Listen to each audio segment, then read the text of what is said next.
All right, welcome everybody. We're going to go ahead and get started. Thanks for coming over this evening. A few quick introductions. First of all, I'm Scott Spies. I'm the Director of Operations and Education for Badger Region. This is kind of the kickoff to our educational offerings for the season. Second year of doing the Coaches Forum here in Green Bay. So we do have a recording from last year available on our YouTube channel. Tonight's presentation will also be recorded and available at a later date. Also here tonight is Sarah Voigt, Director of Officials and Youth Development back there in the red. Michaela Encarnacion, our Operations Coordinator over here in the black. Our Director of Events, Kelly Lehman, back here in the blue. And I'd also like to acknowledge a few board members that are present tonight. Curtis Madsen is our Secretary and Metro Milwaukee rep, as well as Bonnie Stocker, our Southwest representative. So thank you everyone for joining us.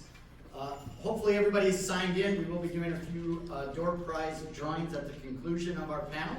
We have a $100 gift card to Amazon. We have a dry erase marker board from Moulton, as well as a few small Badger Region coaching portfolios. So we'll do that drawing at the end. Just a reminder about a few additional benefits as being a member of Badger Region. In terms of coaching education, we still have some premium memberships to the Art of Coaching Volleyball website available. So if you have any coaches within your club, the only requirement is they do need to be a member of Badger Region for the 25-26 season as an adult coach of juniors membership, and we'll get you that access. There is a free USAV Coach Academy available within your Sports Engine account, as well as their YouTube channel. We offer a coaches coaching coaches clinic where Badger Region representatives will come out to your club and work with you on feedback and instruction with your athletes. We are once again offering a new coaches cohort, an online opportunity for new or beginner coaches to interact and receive support. And again, this session is being recorded and will be added to our coaches education website. Lastly, as we get started and throughout the session, if you have any questions, feel free to raise your hand and we'll call upon you, or you can simply submit via the QR code at the table, and Badger Region representatives will make sure your questions get answered. So without further ado, let's get started by welcoming our guests and friends of Badger Region. Please welcome Megan Keck, J.W. Kiekeffer, and Jeff Van Lannen. Coaches, if we could just start off, if you would take a moment to please introduce yourself, what role you are in currently, and kind of how you got to your current role in your coaching journey. So Megan, you want to kick us off? I was going to say your name first, Megan. Is it on? Hi everyone, I'm Megan Keck. I actually currently am a member of the Great Lakes region, but was a proud Badger Region member for about 8 years when I coached at Marquette University. So I was a Division I assistant coach recruiting coordinator for about 17 years, and kind of after the pandemic decided to retire from college coaching and move back to Chicago, which is where I'm from, and I now work for First Alliance Volleyball Club in Chicago. I coach the 17s and the 18s and help with recruiting there. So hopefully I can give you guys some perspective on being at the highest level of Division I volleyball coaching for females, and also a little bit of perspective on coaching youth and high school age now. My name is J.W. Kiekeffer. I am the head coach at Carthage College in Kenosha, Wisconsin, Division III. I guess I do a lot for the Badger Region at this point. I coach for Milwaukee Volleyball Club, which is a boys club out of Milwaukee, obviously. At the 18s level, been doing that for 7 years now. Also have been doing the all-star teams with the Badger Region for probably about 4 or 5, yeah, something like that. I also scout for the NTDP program for USA Volleyball, and have done various camps for them over the last couple of years. So pretty involved in USA Volleyball, as well as the Division III head coaching job I have at Carthage. From Wisconsin, so that has brought me home. I assistant coached Division I at 3 Fort Wayne, used to be called IPFW, for about 4 years, and then came back home to coach at Carthage. So also have a lot of experiences in different like spaces to help people out with different questions. So happy to be here. Hi everybody, Jeff Anlan, and I'm the current head coach at Lawrence University. The abridged version is was a teacher and coached high school. Did that at Kimberly High School, and then I got into administration as a principal, and then it was just simply club for Wisconsin Volleyball Academy, and now FC Elite, and had the opportunity to leave all of the public education world, coached at Wisconsin for a year, and now just got the job at Lawrence, and absolutely love it. A lot of experience with, I think, if we have questions about education, which I'm really excited about that time, 25 years in public education, and then also teaching in the world of volleyball, some experience with that, but, that is the abridged version. There's a lot more to it, but, yeah, I'm the old person, certainly not the wisest. So, thanks for all your questions. All right, we're going to jump right in. We have kind of a smattering of questions for you guys tonight, ranging from skills to mental and strategic part of the game. So we'll just kind of bounce around. Any of you feel free to grab the mic and answer, all of you, however it works. On occasion, it may put you on the spot. But general question first, what skills, tangible or intangible, can help athletes be best prepared for the next level? Whether that be middle school to high school or high school to college, what things do you look for as coaches?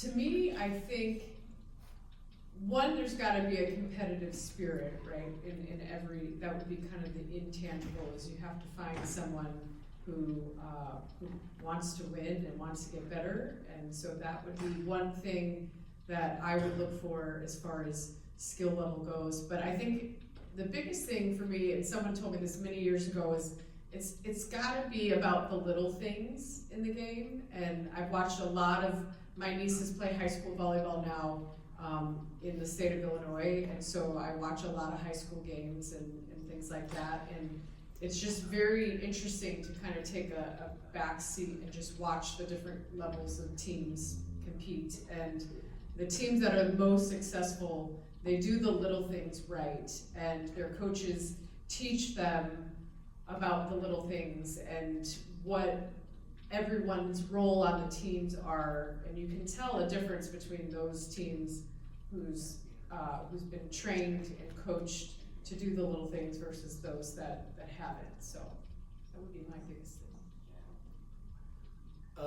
Yeah, I think the thing we work through a lot at the collegiate level with our group is just like their ability to like disassociate their self-worth with who they are as a volleyball player. And I think that's the biggest thing that I think I'm trying to teach to my club guys at 18 is like understand you're not trying to compare yourself to the guy next to you.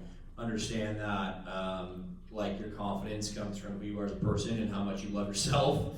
And so just trying to work through those spaces of if you have a bad day as a volleyball player, you're not a bad person. I think that's the biggest thing. So I think it's a confidence, like, and a self-respect in a way that's just fully different.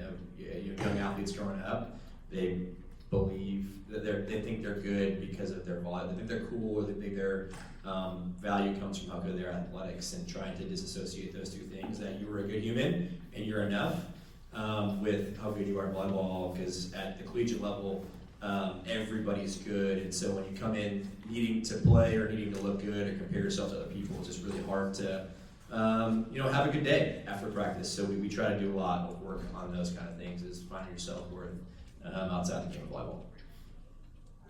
Real quick, Megan, we had just a follow-up. You mentioned the little things. Can you be more specific? Very See good. as Okay, little things? so when you watch teams play, does their left front play off block or defense, or do they just hang out and go run away and expect the libero on their team to get every ball that's tipped in the middle of the court? Do players know, if a ball is short tipped over the top, Does the blocker know, is it their responsibility to reach back and get it, or does the defender behind them know? And so, something that I learned very early in my career is you have to kind of put them in those scenarios in practice and understand where they're supposed to stand and where their teammates are. And there's a lot of gray in volleyball, right? But they need to understand that too, but they need to understand what balls are theirs versus what balls are their teammates. And I think a lot of coaches don't spend enough time on, that stuff in practice, and then a tip happens in a game and you're like, why didn't you go for it? Well, I don't say those things to my team as much because we practice it, and it's an expectation that they're going to be prepared for every scenario, if that makes sense. So kind of understanding those little things. If the ball is served short, who's going to take it? Is your middle going to take it, or is your left front going to take it? So those are what I would say, those little scenarios to define good teams versus, can you toss and hit balls and hit lines, and there's more complex versions of things too. Are you good at hitting off the hands out of system? Little parts of the game can make a big difference. Yeah, I think a lot of times we overemphasize the intangibles. You have to tangibly be good. And I think that's a tough thing to hear sometimes, but just go get it, let it rip, and play. And you're dealing with coaches that are professionals. They do this for a living.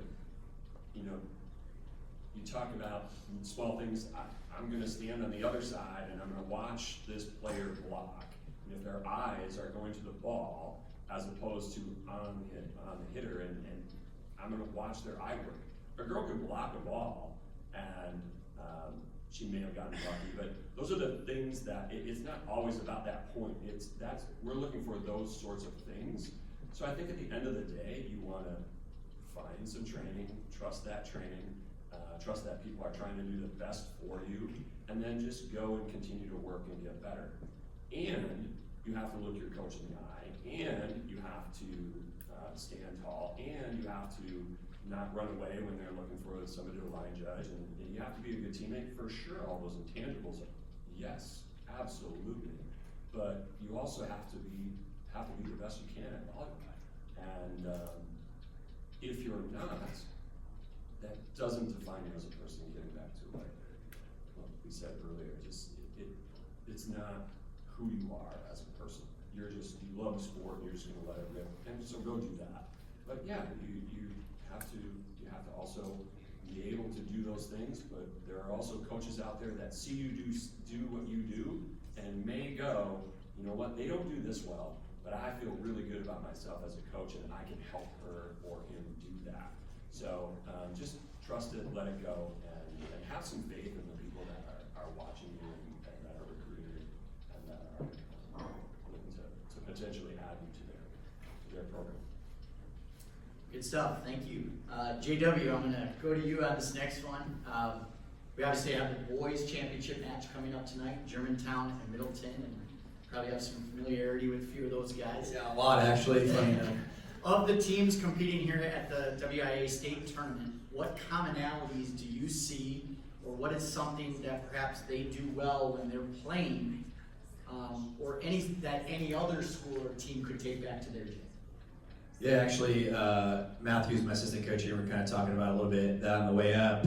I think what some coaches miss is like an overall system to the game of volleyball, right? Like how do your routes match each other? How does your defensive system adjust, and how do you have adjustments ready to go as you get into a match? And I think both those coaches are good friends of mine. The Germantown coach, Brian Rushmore, has been a friend of mine forever. I coach club with him, and then Dylan Griffin. Dylan's been a good friend of mine as well. Recently kind of got into the Middleton program, did a great job. So I think both of those guys understand that if you want to win at the highest levels, you have to have adjustments ready. and you have to drill those things out before they happen, both with your offense and your defense. And so I think both programs, when you watch them play, it has like a dance to it, a flow to it, right? We're going to start with this, and as you adjust to that, we're going to move to this as an offense. And then defensively, it's not hard for them to adjust because they've been doing it all season, and they're scouting well. They're in front of that game. So collegially, that's what your goal is, to be in front of the game. Brian's a collegiate coach at Lakeland, and Dylan's been around a lot of collegiate coaches in the All-Star program too. So I think you see two teams playing within a system really, really, really well. And even when you go to the girls' programs, and DSHA has been here forever, right? And it's really just, do your athletes play within a system? We talk a lot about in our program. You can't outwork a system, right? You got to do your job. If you want to work really hard, it doesn't really matter. You got to work really hard within the system. You can't fix an engine by throwing a wrench at it. You got to use the wrench the right way. So I think that's the things that define the best programs. Jeff, anything maybe from the girls' side? Teams you may be familiar with or have seen throughout the season? I played men's volleyball, and I love watching the guys play. But I think for girls, you have to be so good below the net. You have to, first and second contact is everything. And I just feel like as the educational side of it, yes, there are those systems, but you also have to train, and you have to, I think sometimes we contact 100 balls and we think that we've done a good job. It needs to be 1,000. We really need to rep, and then also rep the right way over and over and over again. I think we would be surprised at what some of the elite girls and women throughout the nation do, and how many times they contact the ball and they contact it correctly. So there's no shortcut for hard work, and that's what I think is often the difference with the ladies that are here at the state tournament. Great. And then just to follow up for any of you, are there any drills or concepts that you incorporate into your daily practice? So the emphasis on every day of practice, this is something to focus on. Serve. Serve,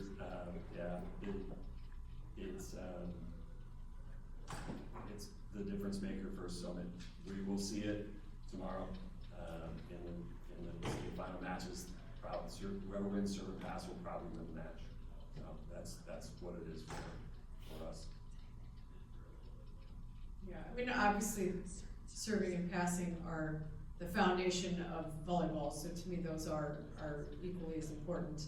I would say like dig set work too. I mean, every day in our when I coached at Marquette, we worked on secondary setting, and our middles stepping in secondary setting, our liberos being able to secondary set. If a serve receive ball is shanked, what does your second contact look like from whoever it is who's in the serve receive pattern? And so those were things that we would work on a lot to get better, and what I would say I try and continue to include in my club practices and stuff as well.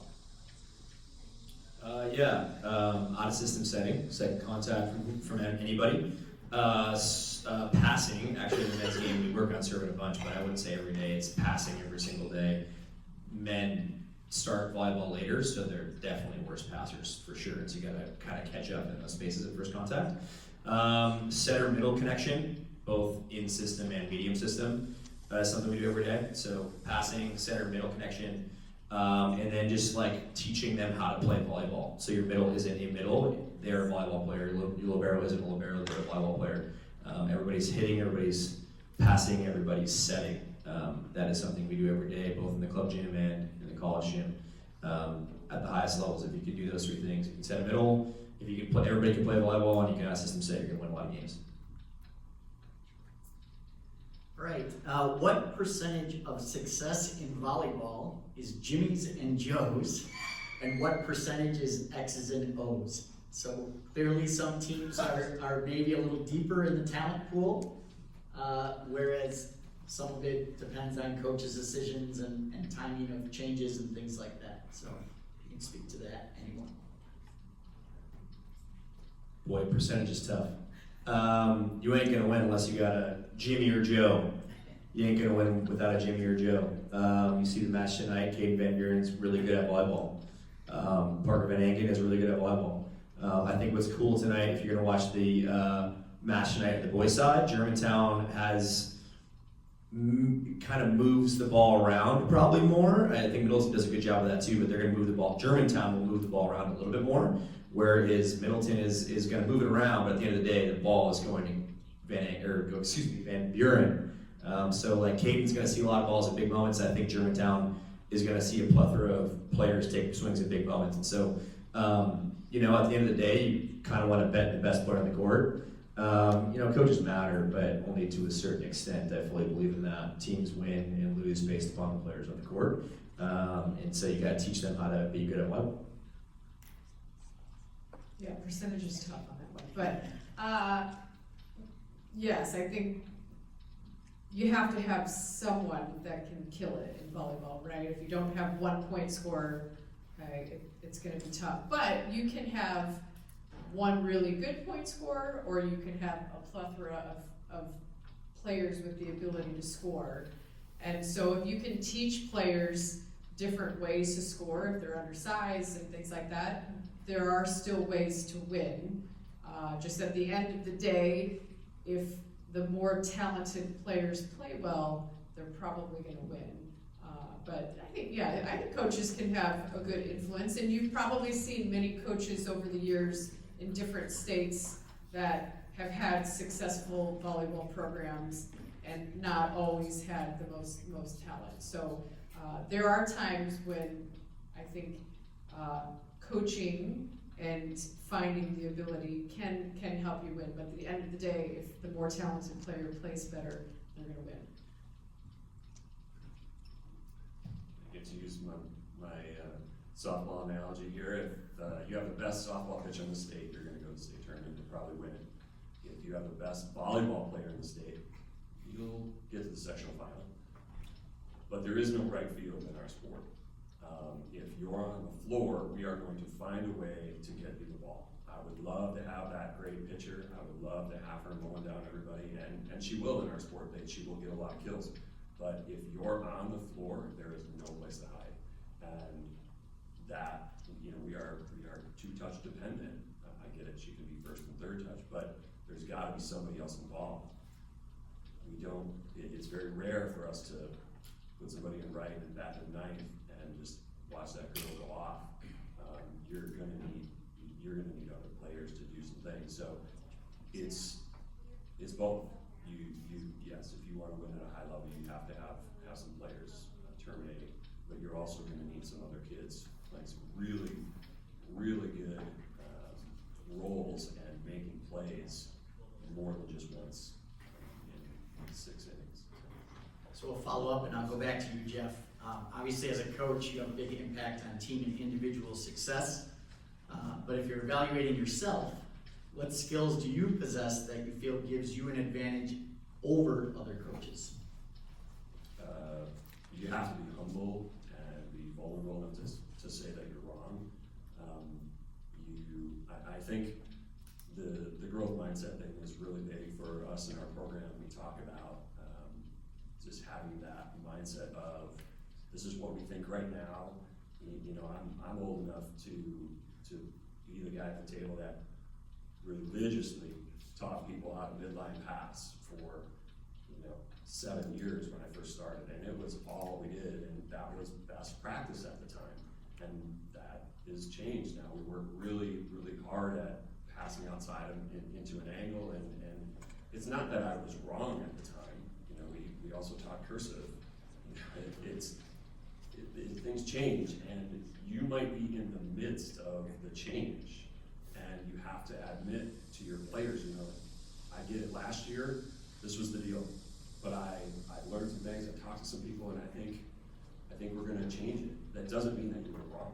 It means that you are young, and you are evolving, and you are humble enough to say, you know what, I think there's a better way, because I love you and I want you to be the best, so I'm always trying to find it, trying to find the next best thing, and this is what it is today.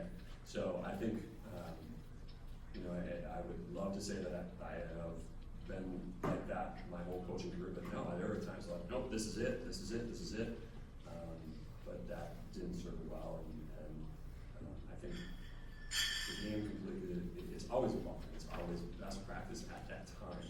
And I think the coaches that are always studying, always learning, always being humble, and vulnerable enough to say, you know what, I'm not sure I understand it. I thought this, teach me. How else could I do it and better for my players? I think those are the best coaches.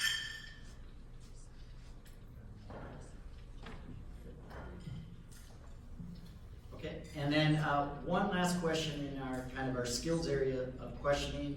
Do you have any tips or advice as to teaching blocking strategies? Different blocking can be controversial, I guess. What's controversial about scoring points, Scott? I like scoring points. You like scoring points? I do. Yeah, blocking is big. I think you got in the men's game in particular, right? Like in the women's game, backcourt defending is a bigger deal. There are more rallies. You got to be able to dig a ball on top of the center set to stay in system. In the men's game, like the studies have proven, that digging doesn't matter, and that's kind of sad to say out loud as a libero. Because I thought I was really good at digging, and I wasn't a great passer for libero at the Division I level, but I was really good at digging, Scott. And like that skill is not correlated to winning in the men's game. And what's correlated to winning in the men's game is, can you get an ace? Can you block a ball? Can you get a kill? I think for us, we have so many different blocking calls, and I haven't been in the women's game for a long time, but we are trying to prioritize 2 attackers out of the other team's offense. Like, who are the primary 2 attackers of the 4? So in the men's game, there's the back row attack out of middle back, then there's the 3 front row attacks, and then, obviously if the setter's in the front court, there's the D ball. And basically, at all times, we're trying to prioritize only 2. And if the other 2 score, we don't care. And so that's the biggest thing with our system, both at the club level and the collegiate level. We're trying to find a way to get data, watch a lot of games, figure out who are the 2 primary options on their side of the court in each rotation, and we're going to try to get our eyes on those 2 guys.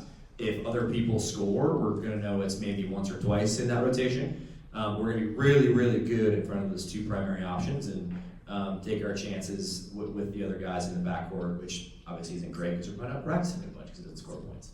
But yeah, we're trying to prioritize 2 attackers of the 4, and I think that's the biggest thing that at the club level and even the collegiate level, sometimes some coaches miss is you can't defend all 4 at the tempos people are running these days, but you can defend 2 really well. Megan or Jeff, at the club level, practice strategies or things to teach? Yeah, I would say I obviously coached in college and did this, we kind of had the same strategy of focusing on 2. I think in the women's game, you try and defend 2. I think in the women's game, you teach your 1 blocker that's by themselves to defend 1-on-1, right?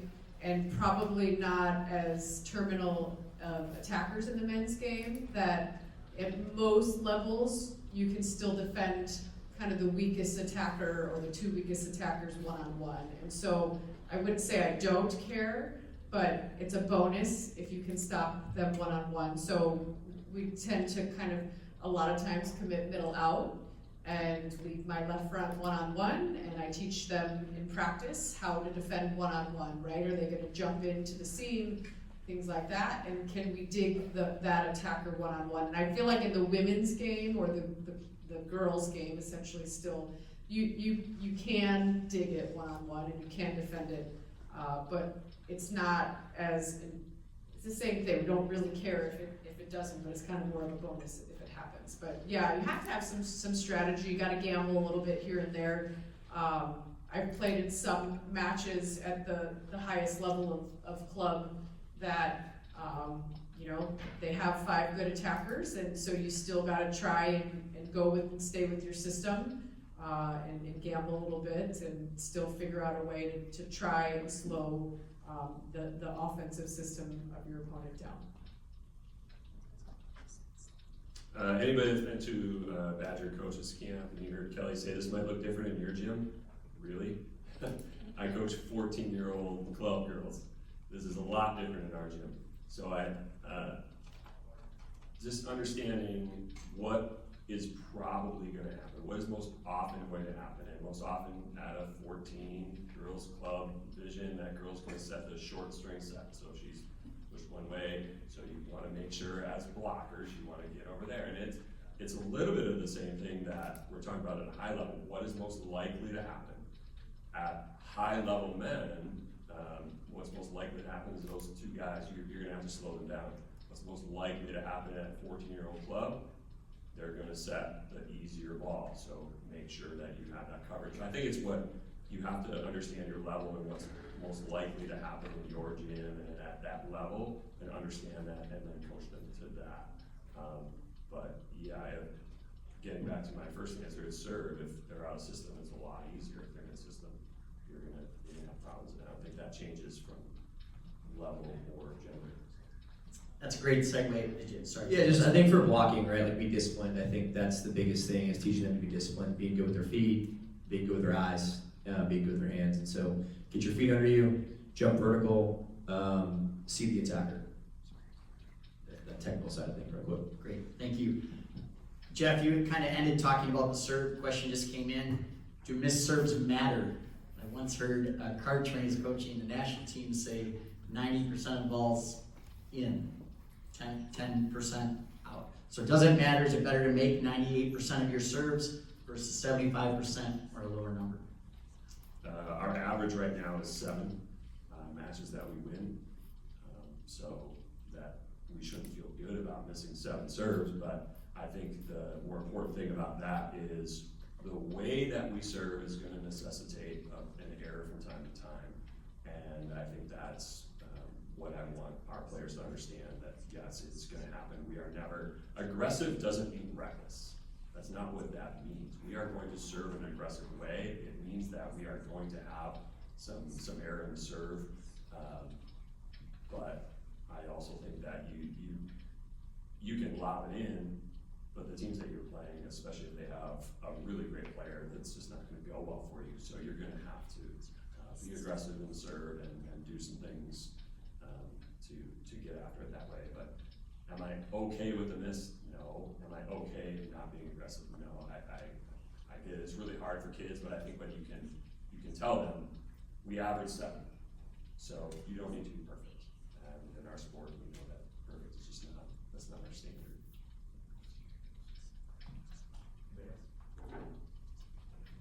Okay. Moving on, a little bit more strategy based here. Do any of you have any strategies to share with the group that might help teams when they face an opponent that's more physical? So your team doesn't match up height or strength or velocity. What are some things that you can do to be competitive in the match? Serve the ball really well, as Jeff has said a couple of times. Get them off the net, take that dimension away from them. I'm not as versed in women's game. I think one of the equalizers in the men's game at this point, both at the higher level, so you kind of have to get up at 16s at least, is to get the ball in the net and use the swipe option. I think that's been really big as I've done the all-star stuff, teaching our guys how to do that. And we've been really successful playing that style of volleyball. Even teaching guys how to do that in like 2 or 3 practices. So even this year, we didn't really quite have we've had some really, really good teams before. We had a good group of guys that played well together, but they just really took a system well, and we set it tight and used the block to our advantage. So like, if you're undersized in the men's game at those higher levels, 16s and above, you're trying to set it tight and swipe the ball off of those guys, and like learn how to rally. If you're that was a collegiate thing for us at IPFW is you're never going to beat Ohio State, Penn State, Loyola, UCLA at IPFW if you can't play defense. And so like drag teams into the mud, I think would be my solution to that at any level. If you're less physical than them, like you should be training backcourt defense and block all the time, and just drag teams into this knockdown, drag out transition battle, and have like a little chip on your shoulder and bring your lunch pail to work kind of mentality. I'll go with kind of a different approach. So when I was at Marquette, we did a drill. It was called the air game, at least once a week. And we had to score 18 before we gave 7. And when I work with my teams now, and we try not to really even talk about what the opponent is. I just talk to them about the game is really simple. If you can score 18 points before you give 7, more than likely you got a pretty good chance of winning, right? So if you can equally side out with your opponent, even if they're more physical than you are, but you've got to obviously do all that JW said as far as kind of how to score and things like that. But in reality, you can beat anyone if you stay within those standards. And so I try to hold my team to that standard, and you're not going to win if you don't get there. And then there'll be matches, right, where your opponent makes 2 or 3 errors, and you got to kind of tip your hat if that's the case. But I think just playing low error volleyball and also having the ability to score points, you can beat a more physical opponent if you play smarter than they do, I guess. Megan, I'm going to come back to you on the next one. Club season can obviously be pretty lengthy now. How do you balance your training in terms of focus on winning versus player development? Great question. Okay, so I was a college coach for 17 years. So when I became a club coach, I had a really hard time of like people paying me to come in and do extra, right? Because that was my job, right? If my players at Marquette asked anyone on our staff to come in and do extra or watch video or whatever it was, I was going to do it, right? And so now I'm in this club world where you pay for lessons and you pay for extra time, and so it really was kind of a weird dynamic for me.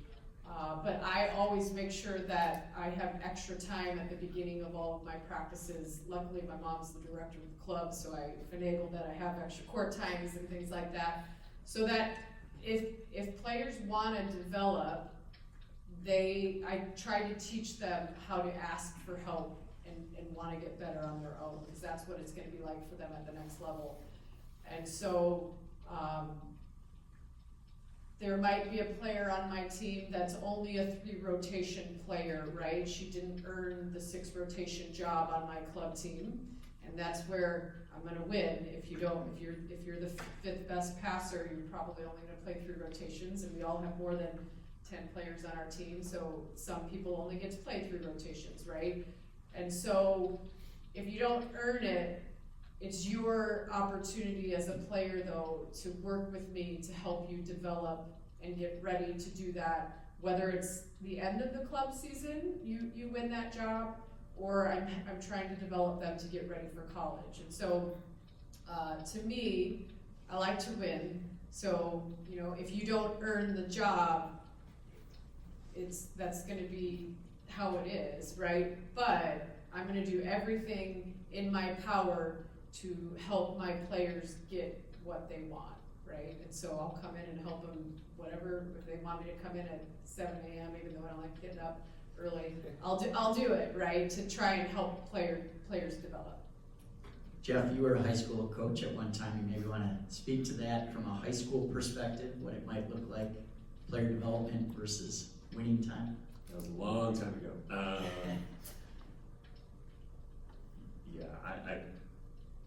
I'll dodge the question and talk about it via club and how we discuss it. But are you paying for wins, or are you paying for your daughter to improve? And that's what I would ask a parent. What are you paying for? Are you paying for wins? If that's the case, then all right, then your daughter might not what? Is that still what you want?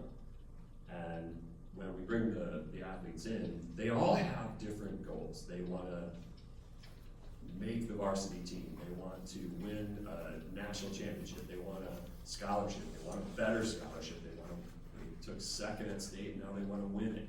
All their goals are different.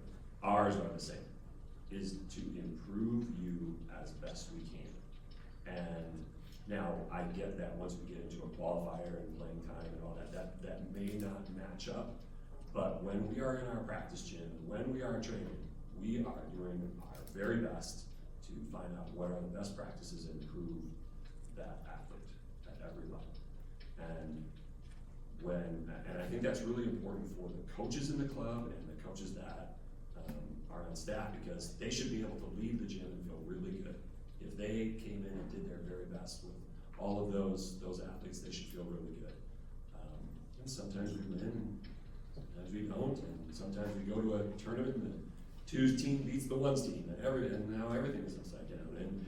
But you have to divorce that result and marry that process. And what do we, because that's the joy of it, and that's what we're about and trying to do. Getting into high school, there's certainly some results, a little bit more results-driven things, but then it's about what are you doing at that freshman and JV level, and I think there's often a question: what do you do with the sophomore? That's good enough to be on varsity, but would be a stud on JV. What are you about? I think that's where those are the decisions that you get into making, and I think you have to really find out. It's a great question to ask yourself. Are we about the result of the process? Awesome. Next question. How do you identify and develop leadership qualities in your players? Oh boy. A lot of different ways. I think first and foremost, you identify them when we're in the recruiting process, but for us, it's usually in their freshman year we identify them. So those freshmen in their class that are pretty clearly the ones that are, I wouldn't say running the group, but the most influential in the group. Sometimes they're not the ones that are the loudest voices, but they're the ones that are the most empathetic, right? And sometimes that too. So identify those few in their freshman year. We have there's a book called The Captain's Class that we read with them. So I do 7 meetings a semester with those sophomores. It's 2 this year. That we just talk through 7 chapters of a book that's identified qualities of a captain that matter. And so we just have conversations about their experiences and leadership and why these things matter. We do that with sophomores. I'm actually watching The Last Dance with a couple of our juniors. One of our juniors towards ACL, who was our best player last year, first team All-American. He's out all year. Doesn't talk a whole ton, so we're trying to get him to learn how to lead. And he's not a big reader, as some dudes aren't big readers. And so I knew reading something wasn't going to be great for him. So we were watching The Last Dance together with 2 of his really good friends. And we just talk about some of those things we see in that documentary about the Bulls and their 3 championships. And then the guys who are actually leading, we have captain's meetings. I would say every other week we'll sit in there. This year hasn't been as many because the team's going pretty well, but every other week and just have conversations about where the team's at. So those are the things we do. I'll kind of speak back to when I worked at Marquette and kind of how I've taken that philosophy with me is, if any of you know my former boss, we didn't have captains. We just kind of let leadership emerge. I feel like sometimes when you name captains, especially even in the high school, it becomes a popularity contest and things like that. And so we never really named captains. We kind of let things emerge. And I think we taught them to be better leaders where if we needed help, we went to players on the team so that they took accountability and ownership in the program and asked them for their help. And I think that that's ways to help them grow and kind of some ways emerge. But we try not to define leadership and let it kind of essentially find its way to the top. And I kind of do the same thing at my club level is I try not to make any defined leaders, but I kind of know in my head who the ones are that are going to help when the team needs it. So. All right, and next question. What measures of success do you use perhaps beyond wins and losses? So, how would you define success beyond wins and losses? You want me to go, or you got it? You got I it. did, I read this question on my drive up, and it was a tough one for me. Competitive group. Yeah. You like the It was really challenging for me to think deep about this because, to be honest, every program, every team I've been on, that we've had a losing experience, it hasn't been very much fun. And kind of anyone that I've ever talked to or mentored through, I'm the recruiting coordinator at club, and I had someone call me this morning about transferring, and I asked her to tell me about her experience, and you know what, her team's won 4 matches this year. And so to me, it's really, really hard if you're not in a winning program or your season isn't going well to be able to pull out of kids. And maybe there's maybe you guys might be better coaches than me, but No. I don't know that as a coach that there's much you can do if your team doesn't win. What I think that for my own, as I look back at my own experience, I didn't have a great college experience, right? We lost a lot of matches, but I think that it has taught me to grow as a person, and that's a part of who I am and a part of what drives me today. And so I think if you are a coach that is in a struggling program, I think it's more about that, as you're teaching your players to deal with adversity and kind of the life lessons and stuff that they're going to learn. Because there really isn't much, to me, that you can really like, hooray, what a great year, when you won 4 matches. It's just, to me, I've never heard of anyone that said that was such a great season if they don't win, But I do think that there are a lot of life lessons that can come out of that kind of stuff, and I'm sure we've all been there, and that experience has kind of changed who you are, so. What was the question again? Just how do you measure success beyond wins and losses? Yeah, my dad sitting over there used to coach the Hartford High School girls volleyball team back in the day, and when he was a part of it, they weren't the greatest as he started, and he said just to get the other team to call a timeout was one of his goals. Like they played West Bend East was the standard in the Wisconsin Little 10 back then, and to get West Bend East to call a timeout, that was the goal, 1 timeout. Any point in the match, they call a timeout, we won today. I think that's a cool example of a little goal where like it's not necessarily about winning, but it's about doing something that you've never had that program do before. So it starts with getting him to call timeout, getting him frustrated a little bit. Maybe it ends into winning a set, right? And trying to define what those are against the gold standards of the programs you're playing against. And to give your group something to celebrate, right, that you said. I think there's also, for us, we don't really have goals. Our goal is to win a national championship every year, but we meet every year, we talk about standards. So how do you want, if somebody shows up at the gym and hadn't seen you play before, how do you want them to define your team? What do they say about you as a team? What do they say about the group and how hard they play? To take the numbers out of it and just talk about when somebody sees you play, what do you want them to say about you? And the way that's easy for me to define that with a group is every year, probably about once a year, I say to them, okay, so our third libero sees you in 20 years at the supermarket, at the grocery store. He sees you at the grocery store, and he has his kid with them, right? What does he say to his kid about you as an athlete, right? And that's what truly matters in life. It's not about winning and losing. It's about what you've done for those people on your team that matters. And so it's a really good way to have them journal and define that is when your third libero or second setter sees you with their son, and you have that awesome conversation for like 5 minutes, and then you both have to go back to your lives. What do they turn and say to their son after that, after you leave?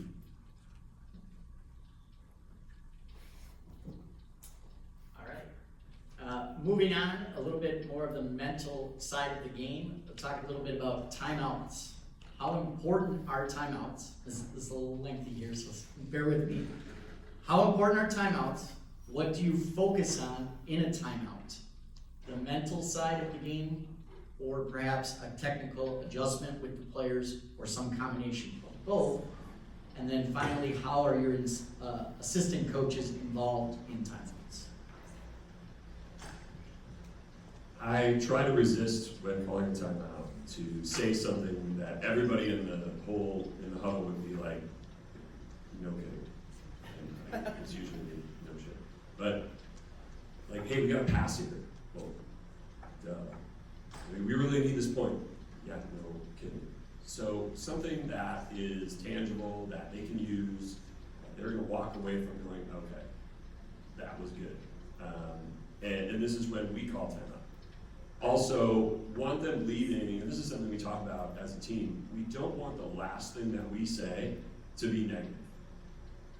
So make sure that it's something positive, you got this, something that promotes positivity as they leave the huddle. If the other team calls a huddle, things are probably going really good for us. I resist going in the huddle. In the beginning of the year, I will stand around them and I want them to talk. I want to hear, hey, let's watch out for number 10. She goes lying here. Last time they did this. And I want them to talk. I want them to be engaged in what's happening in the match. But I will listen in and maybe coach that up in practice. But later on in the year, as teams are, we're up 17-10, they call a timeout. What am I going to say? It's obviously going well here. I don't want to ruin this. So allowing them to have that voice, to have that space, to have that ownership, because they got themselves to 17-10. So let them have it, let them own it, let them experience it. If I'm calling a timeout, though, it is something specific, something tangible, not just an emotional, we got this, let's talk louder. It needs to be something, I think, specifically volleyball related that I can give them at that point. Sure. So how long are high school timeouts? Does anybody know the answer to that? I'm not a high school coach. 1 minute? 60 seconds, okay. So that's more like the college timeouts that I'm used to. So we get a minute 15 in a college space. I think club timeouts and college timeouts are so different because you get like 35 seconds in a club timeout, and like you better be ready to step in the huddle and say something because you got no time to say anything. And so like when I call a timeout in the club space, it's call a timeout, they sit down on the bench, and I give them the feedback they need to do to win the next point, whether it's a passing adjustment, whether it's a, hey, let's just calm down and take a breath and reset, right? That's just the head coach taking some time, or if the head coach, like if I'm too angry to really say anything productive, I'll have the assistant coach take it for sure. And those who've been around me know that about me. In the club space, and I think in the high school space, if it's a minute long, as Jeff said, give them time, but for me it's structured. So I'll talk about it in the college space. We give a minute 15. So the first 30 seconds for me is the staff talks to each other, and we talk about what's going well, what's going wrong. Somebody's bringing something up. It's the entire staff sits in a circle and has a conversation for 30 seconds. And if we're done after 5, we just stand there and joke around. Or maybe we talk about we're doing poorly, but we're not being greatly productive, because I want that 30 seconds to be the team's timeout. So they get 30 seconds to sit the bench, and the team talks to each other. They have their time to have their conversation and understand what they need to do better. And the leader either talks or they joke around or whatever. If we're up or down, whatever. The first 30 is theirs, and the second 45 is mine. In that space, if Matthew's here, he hasn't coached me yet as my new GA, but like if Matthew says something to me like, hey, like we really have to do this better in the defensive space, it's like, all right, that's your timeout. You go take the 45 then. So I think that's important, because if they really bring that up, they're going to be passionate about it, more passionate than I am about that thing. So the first 30 seconds is their timeout, and they get to talk about it. And the next 45 is the strategic spacing. So when we were in the college game, we did the same thing, where the staff would kind of circle up, and then we would talk about something, and then our head coach would go and say something. I thought, I was an assistant for 17 years. I thought I was going to pee my pants the first time out that I ever had to give, because I had never really,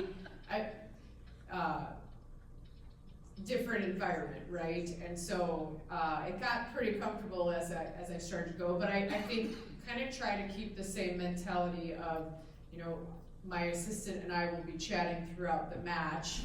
And so instead of huddling up, I try to take kind of what we've talked about and then implement that in the timeout. I also think this is just me, because I'm probably like bipolar and have multiple personalities, but you have to be kind of, for me, I feel like I have to be who they need me to be in that moment.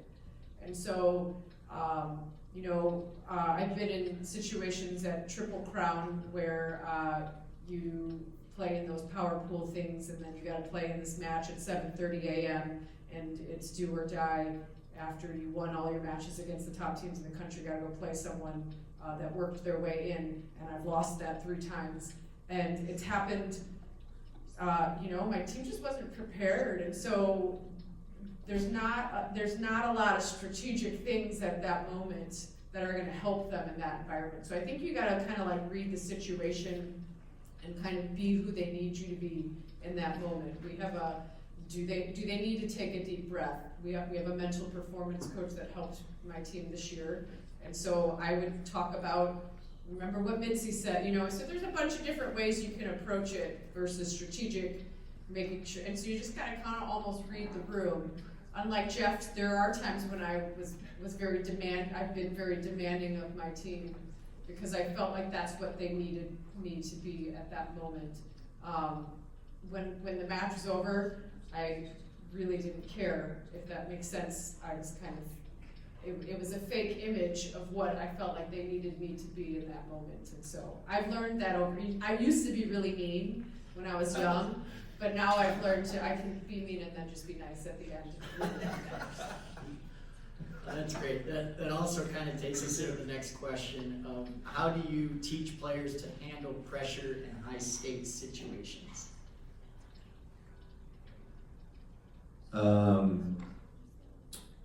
This is supposed to be hard. Winning is hard. Anything worth doing is difficult. You are nervous because you've always dreamt of this moment, and that's cool that you've achieved that.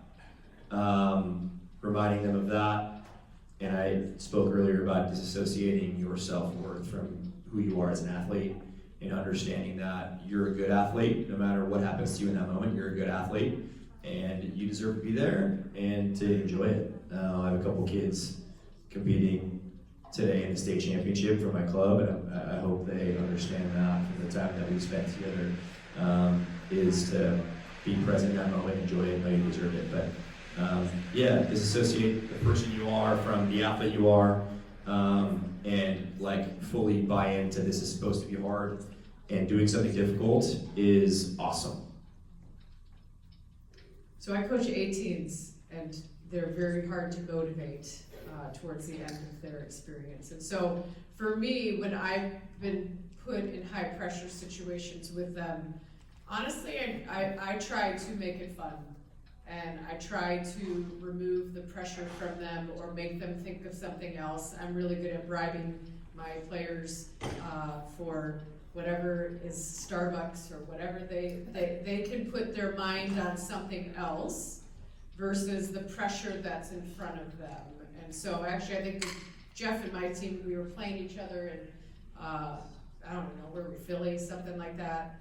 And it got to the end of the season when a lot of players weren't super motivated, and so my assistant coach told him he'd buy them all Starbucks if they worked. And so in between matches they were like Starbucks, and then they went out and they competed and they played with a driven mentality, if that makes sense. But they didn't really even know that they were doing that. And so I don't know, sometimes you gotta use some different tactics to kind of motivate. And our club has been a club for 30 years, and when I was young, we used to get Dippin' Dots. When we went to the big convention centers, and that's what the club would buy, Dippin' Dots. And and so in some ways, there's not always one way to like skin a cat and do whatever. Sometimes you gotta kind of take the pressure off of them. And not always, but. Yeah, I think you have to be yourself, if that's buying them Starbucks or I think in any of those moments, just be yourself. I think that what I would add is we try to create moments in practice.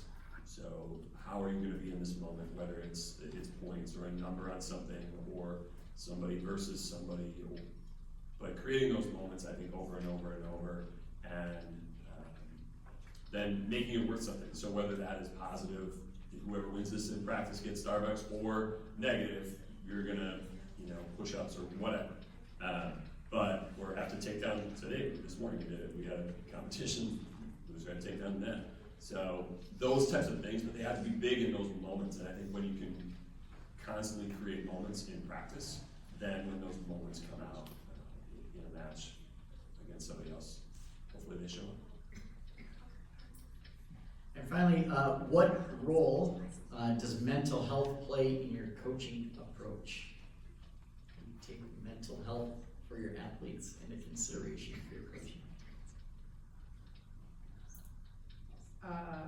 I think it's we're learning a lot, right, as coaches, and when we all played, right, there was no such thing as brain power and training your brain, and and there were probably like small instances, but just not as much research and knowledge as there is now. And so I do think it's important. I think you also have to consider time commitment and how much you're investing in some of those outside things nowadays. So it's not just mental performance, it's strength and conditioning, it's the recruiting services, it's all this extra things that you're putting on players. And so in some ways we put so much extra on them that I don't think that it's good for their mental health. And so I think you gotta try to give little snapshots and make sure that you're kind of addressing things, but I think you also have to be careful that you don't overdo it with the athletes by trying to spend too much time on certain things, because I don't think that's good for their mental health either. So it's kind of like a, what's the word I'm looking for? Yeah, you've got to find the right balance between how much extra you're going to do to train them mentally versus how much is that extra stuff going to affect them mentally. So I think it's great that we have a lot more awareness of how our words are affecting our student athletes. I had a really old school coach in the college game, and he taught me a lot how to be confident in myself, but I think he also, harmed some people in the process in that space, and I'm very glad I played for him because he taught me how to be a man and not a man, but an adult, like to understand that what my value is and how to believe in myself. I think that's you got to do what's right for each athlete, and it's funny because we talked about being meaner when we were younger. I get told by a lot of my older athletes that I'm getting soft in my older age, as I'm not as mean to them, and I need to be meaner to them. And what I say back to them is, I got to coach each athlete different, right? And to understand that a couple of guys have some really significant, like, biology, chemical, mental health issues, and how you deal with that athlete is very different than how you deal with the athlete that doesn't have that. And so, you can be a lot more demanding on the athletes that don't have those issues, and then to understand when somebody has those issues that you're going to have to coach them differently, and that's okay. And maybe that the person, other athletes don't understand that, but it's not what the athletes understand. It's about what is the right thing for that mental health for that athlete. So to have conversations, hard conversations with your student athletes, like how are you doing? We often have a conversation with those people who have mental health issues, scale 1 to 10, like how are we today? And so the ones that have mental health issues know what that means, but the ones that don't have no idea. When I ask a guy, like, hey, 1 to 10, where are we at? And they say 7, right? They have no idea what the heck's going on. They just hear 7, whether that's if they're feeling good or bad otherwise. So that's how I deal with it a lot, is my guys that I know. One of my guys is seasonal mental health, and so like now he's starting to feel it. I'll ask him every day, hey, 1 to 10, where are we at? If it's a 3, I know I gotta just swallow my pride and my ego a little bit more. If it's a 10, he's feeling great that day, then I can go and coach him hard. I think just the fact that the question is being asked at something like this says a lot. If it was years ago and Bobby Knight was up here, the question was going to be asked and you'd get a much different answer. So I love the fact that it's part of what we talk about as coaches. It's very important to our athletes and our kids and our young adults. So that's great. And those Bobby Knight lovers can be all the hate they want, but my mental health is good, so I can handle it. That said, I think there are opportunities for us to teach some coping skills, and I think I have 5 kids, and I want them to gain some coping skills. Every parent wants their kids to have coping skills, but no parent wants to watch their kids get coping skills.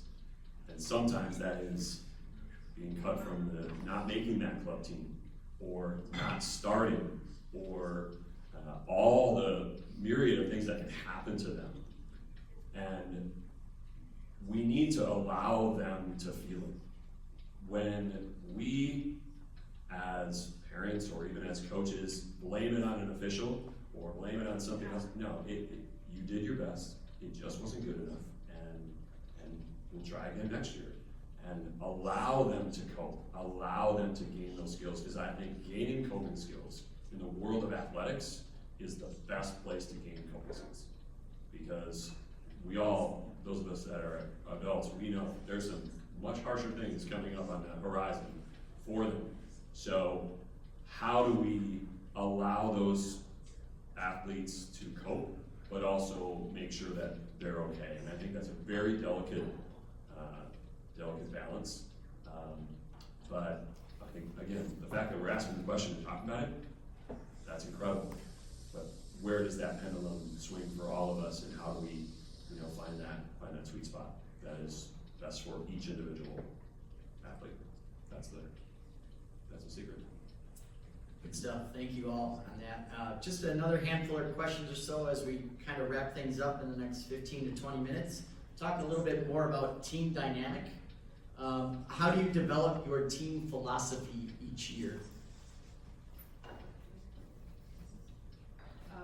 I have a team handbook that my mentor provided, and so what I really like about it is we kind of go over it at the beginning, and it has all of our player expectations and everything that kind of the standard that we've set, and so we'll kind of review it throughout the beginning and try and do one expectation at each practice as we get started.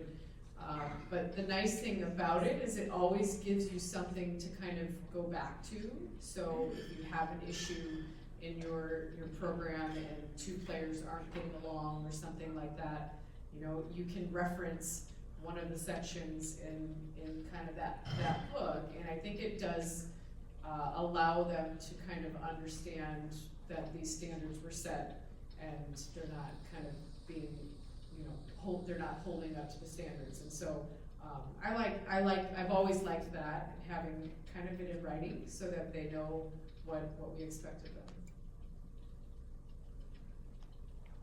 Completely agree. Having a handbook, it not only helps them, but helps you to rewrite it each year. Do I believe in this anymore? Is this what we want to be about? And it also, I use it in this way. I recruited, so this is the 2nd year at Lawrence. We had 4 returners this year. Now 1 quit, so we had really 3, recruited 10 kids, 10 freshmen and 2 transfers. And all of them asked the same thing. All the recruits asked the same thing. What's your culture? What's your culture? What's your culture? And I would always reply to them, that's going to be defined by you. And the handbook and the standards that we put in place, those are the guardrails. And how fast you want to go is going to be up to you guys. But if you are banging into guardrails, we're not going to go very fast, and I'm going to have to talk about this is how we communicate with teammates, this is what we don't do, this is how we act and treat each other in spaces, and how we take care of the locker room, and all those things. But those are just guardrails, and the culture is defined in a lot of ways by the athletes. But having that really helped, especially this year with so many new. They wanted to know, am I doing it right? Is this what he wants? Is this how we should be? And that really helped us to get going down that path a little bit better. But I also think it's fantastic for you as a coach to define, here's what I'm about. This is what's important to me. So, highly recommend it. Do you engage in one-on-one or small group meetings with your players, and if so, how often? One-on-one conversations happen in the season They'll happen before we start, before we play our first match. So that opening week to define roles, they'll happen about halfway through, and then they'll happen right before the playoffs. To define roles, and that's what they're all at. They define a role, tell them what their job is, and then also to go over their strengths and weaknesses on top of that, and try to catch maybe some different situations where they're at and how they feel about the team, how they feel about the culture, how they feel about themselves as athletes. So I would say 3 times throughout a season, before you start, in the middle there somewhere, and then right before you go to the playoffs. That's important for us. Group meetings for me, I struggle with like group meetings unless they ask for it. So like my coach in college used to do, and both the coaches that I worked for and the coach that I played for used to do like team video sessions, and like 90% of the team did not care. People would fall asleep in them, and then they get yelled at, and it was kind of scary. But like nobody cared except for the one person who's getting yelled at in that moment. And so I think group conversations are only based upon like if they ask for it. For me, we'll bring in the middles every once in a while, the centers every once in a while, but that's pretty rare. If they happen a lot, then they're just going to tune out. So for me, it's who asks to be around. I focus on them, and then if there's something bigger to talk about, there's that. But the one-on-ones, I think, needs to happen 3 times a year in those spaces to make sure they understand their role, and if there's any some deeper conversations about that role, what it is. A few things that I think some of it has to be organic. It's just standing on the side, just asking somebody about their day, getting to know them. I really think getting to know them as people is a huge factor. Because something big comes up, you don't want all those meetings to be heavy.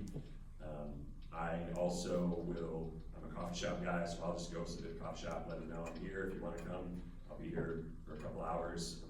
And then, in our university center, campus center, and just let them know, so it's an open invitation.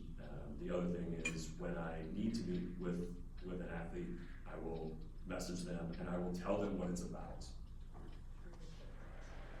Messaging them saying, please see me is not, any of us that have gotten those, we don't appreciate it. I need to talk with you, we're gonna talk about roles and responsibilities,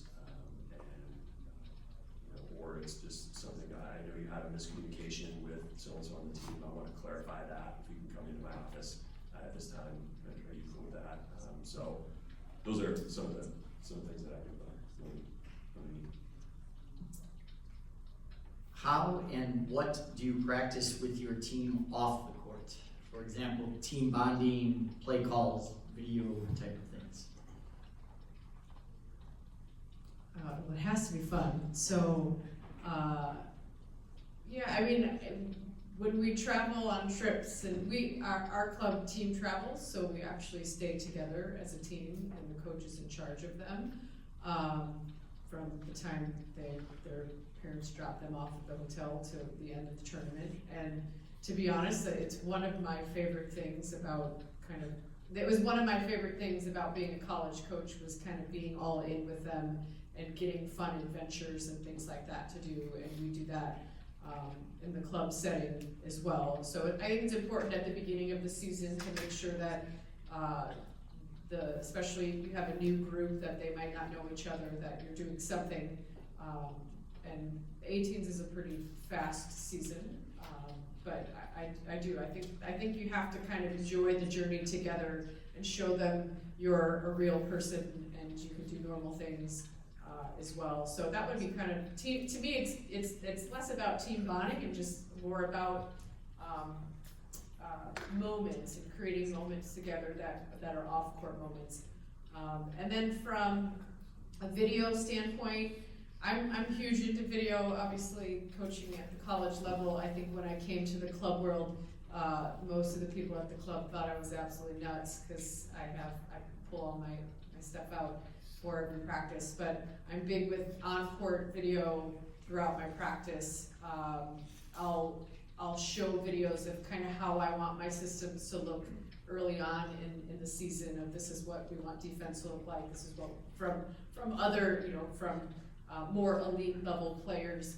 And then I do show some video at the beginning of the season, kind of, things that, maybe things that didn't work in the system, and we do that kind of early on. They get kind of tired of it, especially I coach 18s again, where they just, so you gotta kind of learn the room too, of how much is too much. I mean, at the college level, it was huge, and we met one-on-one with players weekly, and we did scouting reports and things like that. I don't do scouting with my 18s. I scout it and I tell them what it should look like. I try not to put that kind of pressure on them. Again, time limitations, where at the college level you got all sorts of time. But so I think it's a huge part of what we do. But it's, again, you gotta understand how much extra are you gonna make them do, and be cautious of not overdoing it. Good. All right. In recruiting, does high talent outweigh poor character? No. You don't want to talk about what- Short answer for everybody, no. Yeah. Poor character is going to eliminate the most talented athlete. Like, yeah, and I think that is pretty easy to, like, for me, when I'm recruiting, I ask the club coach, do you enjoy coaching them? Like, and then, like, maybe they say yes, and you can read through the lines they're saying no, or maybe they just say no, or if they say yes, like, you can just see in, like, their eyes if they actually mean it or not. But no, your culture matters way more than athletic success. All right, and a couple of last questions. Just a reminder, if anybody has anything else they've been thinking of, you can scan the QR code or just raise a hand and we'll make sure your question gets answered. As we wrap up, what is your favorite part of coaching, and what do you find to be the most difficult part of coaching? The favorite part is community. I think that for me, this is, you talked about doing things with kids. I'm always hyper-focused on volleyball. It's what I love to do. I love the community of volleyball. The people that I've met, the people that I'm around, it's just, that's what I love. I'm curious about people in general, and because I love the sport of volleyball, I'm curious about volleyball people. I love talking about it. I love watching 10-year-olds. I love coaching with the people in the club.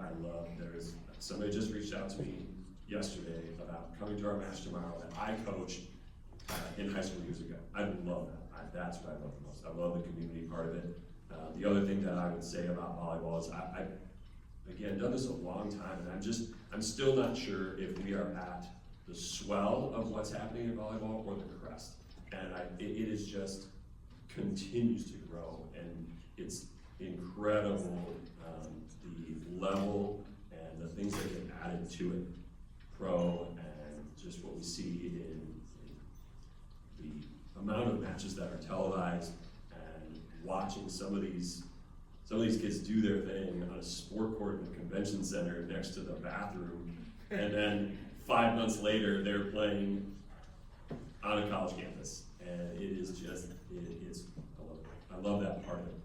What's the less? What do you find most difficult? Or the hardest part of coaching?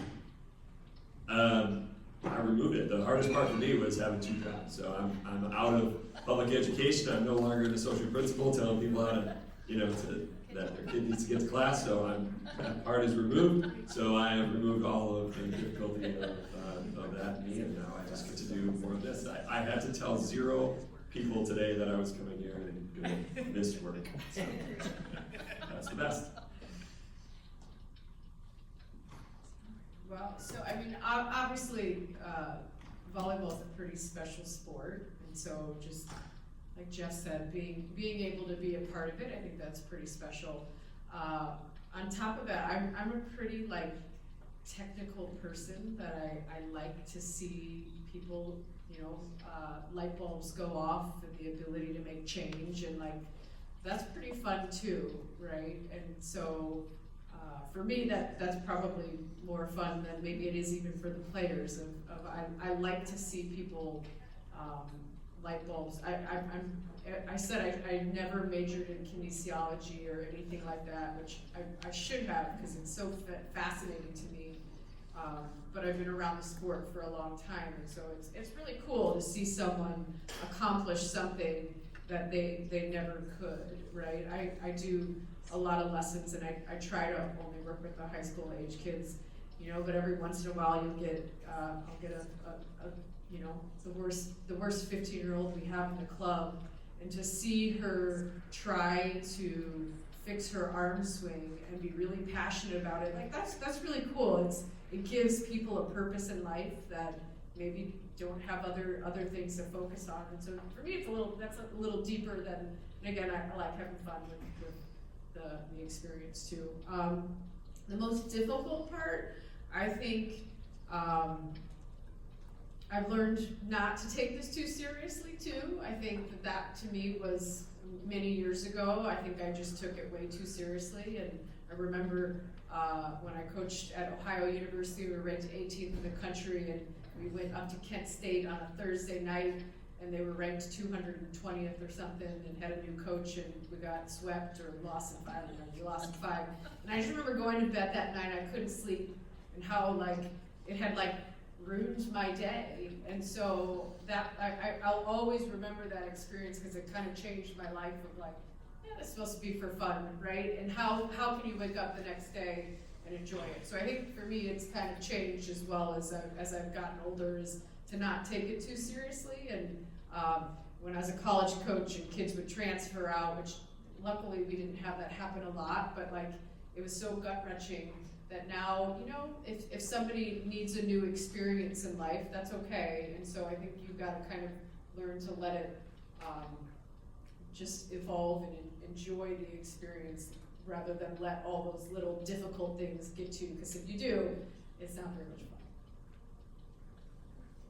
fun. What I enjoy about my job is getting to mentor young men and help them find their self-worth and their identity through sport. I think, like, as people, right? Like trying to, again, figure out how they're different people and they're athletes, but helping them through life and using sport for that. And sport connects us, and then that mentorship of how to help them grow as men and be confident in themselves as people, and to find their self-worth outside of the game, right? So volleyball connects us, but how to teach them how to be confident young men in themselves and find their self-worth. That is by far my favorite part of the job. The conversations in the office live forever. It's not that round thing that we see in front of us that makes volleyball fun. It's the people we get to play it with. The most difficult thing is managing expectations in terms of their own expectations for themselves, right? Like, I need to be a starter to be happy. I need to win a national championship. I need to win today. So managing those expectations, both for myself and this program that I run, as well as them and what they feel like they need out of their lives. We don't need anything. We need to enjoy our time together. And so I think the management of expectations is the hardest part of the job for me. Great, and one final question, I put you on the spot a little bit, but do you have any resources to share, either a book title, a website, blog that you find helpful, kind of reoccurring, or has been shared with you? Yeah, I mentioned the Captain's Class book that I use with my captains. I think that's really awesome. I'm trying to think, there's some awesome podcasts out there that Trevor, he does the Learning Lab. That's what it's called, the Learning Lab. Trevor Reagan, thank you. I think that one's awesome in terms of just learning about learning. As coaches, we're all teachers, right? So learning about learning with Trevor Reagan is impressive. It's called the Learning Lab. The Captain's Class is awesome for leadership, to just spark some conversations about, it's about stories from different leaders and their time, and then it follows it up with different studies. So I think those things are both awesome for educational stuff. I'm going to go a different direction. So use the resources that you have locally, and don't be afraid to ask if you're a club coach, to ask the local college coaches if you can come watch their practice. Or, you know, if you're in a different community, you know, shoot an email to the coach of that team, or pop in the practice and see if you can watch different practices. I feel like I've been coaching a long time and have seen have done every coaching clinic and things that's out there. And so I think some of the best ways to learn is to try to see what others are doing. And so I don't coach high school, so in my off season, I try to at least get to one of the local, luckily I live in Chicago, so there's lots of resources, but every fall I go to one of the different colleges and sit in on their practices and talk with their coaches. And when I was a college coach, Ryan, my boss, and I used to do the same thing too. So we would go, and everyone was super nice. And whether we were the coaches at Marquette, we would drive over to Wisconsin and sit in on their practices. And everyone wants everyone to learn, so no one's going to tell you no. So use that kind of, and it's a lot less brain power. You just get in the car and go and watch a practice. But then I think it's as useful as a learning opportunity.